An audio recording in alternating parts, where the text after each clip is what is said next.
How to log in to Wattpad account.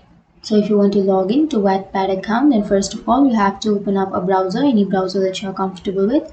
I'm here with Google Chrome browser. Now in the search bar you have to search for wattpad.com.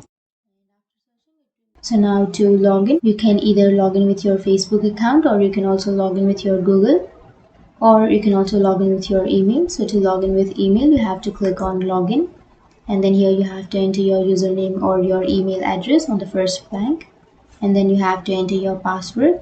But if you forgot your password, then you will have forgot password option. You can simply click on forgot password, and then you can reset or recover your password. But if you don't have an account, then you can go to sign up, which is on the upper right corner, or you can also go to the bottom right corner which says sign up, and then you can create your account.